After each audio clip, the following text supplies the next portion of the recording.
everyone. Hi. Welcome to our second day of Readers Workshop. And yesterday we were talking about how to ask questions. And today we're going to talk about how to answer questions.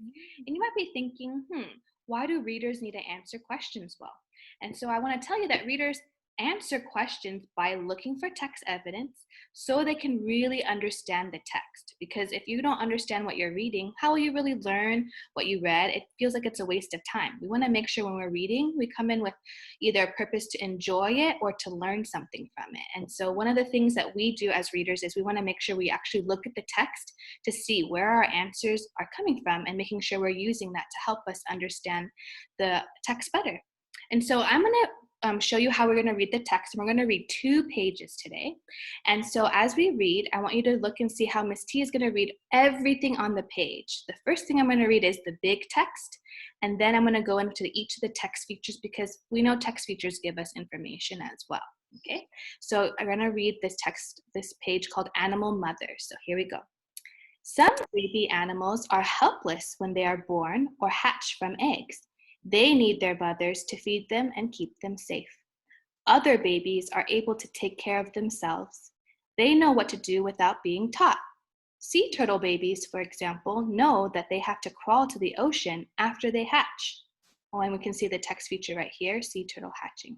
Wow, that was like new information for me. Sometimes when I'm reading, I'm still asking questions, even though that's not my skill I'm doing, but I'm constantly always thinking, oh wow, like this is new information for me. Like I want to make sure I'm paying attention to these details.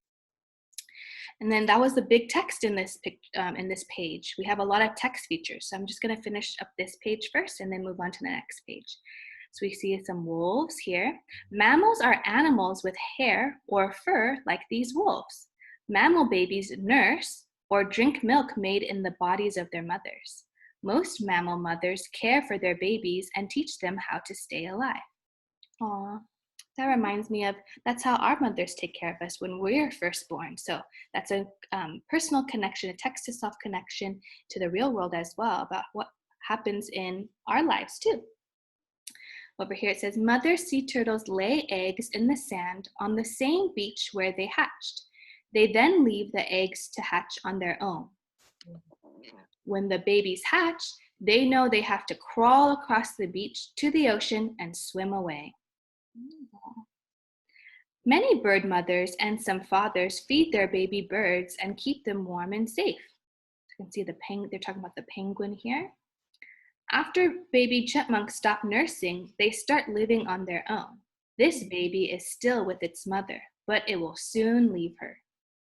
So we had a lot of information and we're going to have some specific questions we're going to answer.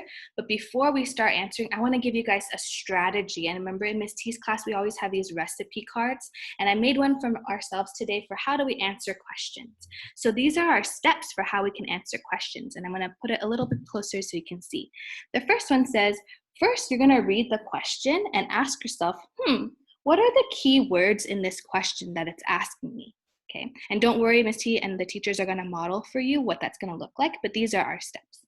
Then we're going to look back at the text for those key words that we found in the question. And you can look for them by looking at pictures or looking at the actual text. So that's how we look for our answers. And then after we find the answers, we're going to write your answer in a complete sentence using the key words that we were talking about to answer the question. So I'm going to show you the screen for the questions, and the teachers and I are going to help you answer some of those questions. So the first one is, what do sea turtles do after they hatch? So if that's the question, and our first step is, well, we read the question, we have to ask ourselves, what are the key words in this question so we know what to look for as we read the text? And teachers, when you're ready, give me a thumbs up. Ooh, I saw Miss Akimovich first. What are some of the key words you noticed? Sea turtles, because it's asking about sea turtles. Good. And hatch. And hatch. Awesome. You got the 2 words that I was thinking of too. So we know when we go look at the text, we're going to look for the sea turtle section because that's what it's asking, and about them hatching. So let's go back to the text to see, is there a part where we're talking about the sea turtles and they're hatching? And teachers, when you find that spot, can you give me a thumbs up and show me so that way I can know where to read the text? So again, readers at home, we're trying to find the keywords sea turtle and hatch because that's what the question is asking us. Ms. Rosales? So I'm looking on page 9 at the very top. There are 2 pictures of sea turtles. So that was one clue. But then Ms. Yakimowicz said, what was that? Sea turtles and then hatch. I'm seeing the word hatch in 2 different places. So I had to think a little bit harder about, well, what do I want to know? But then Ms. T, you said we can go ahead and look at more information, read carefully. So do you see an answer that you would like to use? Because I love how Ms. Rosales modeled how she looked back at the text for those key words. So she looked at pictures and the text, and now she's going to help us write an answer in a complete sentence using those keywords. Go ahead, Ms. Rosales. So I added one more word into my head, which was the word after. So after they hatched. So then my answer would be they would crawl across the beach. Awesome. So looking at that sentence right there. So I think this is the sentence that Ms. Rosales is talking about right here. When the babies hatch, they know they have to crawl across the beach to the ocean and swim away. Is that the one you were thinking of? Awesome. And so I love how we use text evidence. We went straight to the text to help us get our answer. And as good readers and writers, we want to make sure we're using our own words. So as I go to the next page, let's think about how we can reword Ms. Rosales' thinking, or what did Ms. Rosales say? So what do sea turtles do after they hatch? How should we write this sentence, Ms. Rosales? Sea turtles. Oh, great capital letter. Thank you. Sea turtles swim away. I just want to keep it simple. To the ocean? Ooh. Ocean. I love that we use some teamwork right there, and I see that Ms. Hernandez also agrees. So again, Ms. Rosales used the key words from the question to help her answer the question. So sea turtles swim away to the ocean, and we can even say after they hatch if we wanted to. Yes, Ms. Yakimowicz. I wanted to point out that it wouldn't make sense if we just put swim away to the ocean, because we wouldn't know who we're talking about. So we need to make sure that we're referring back to who we're talking about in the sentence, because sometimes I see friends write sentences like that. I love that you mentioned that. And I think it's because boys and girls at home think that us teachers can read your mind. And even though we're really smart, we want you to be very clear with your thinking, because you're right. We don't know who swam away to the ocean. It could have been Miss T. It could have been Ms. Fernandez. We have no idea. And so we want to make sure we know that it's the key word here was sea turtles. Okay, so awesome. Our teachers did a really great job. So let's again try it for the next question. Remember, we practiced more than once to really understand how to do a skill. So how do mammal babies nurse? Again, we read the question and we want to ask ourselves, what are the key words in this question so we know what to look for when we go back to the text? What keywords pop up in this question? Ms. Hernandez? Well, I see that they're talking about the mammal babies. So that's one of the keywords. And then I also see the word nurse. So I think the question is asking something about nursing. I love that. And maybe nursing is a new word for some of our readers back at home. So that's great that we're going to go look and see, well, what is that? So let's go look and see let's look for mammal babies and nursing. And teachers, when you see those keywords in the text, can you give me a thumbs up so I know what you're looking at? Ms. Yakimowicz? Where the fox is on the bottom of page 8, it says mammals in a bold word. So I know that's a keyword in the book.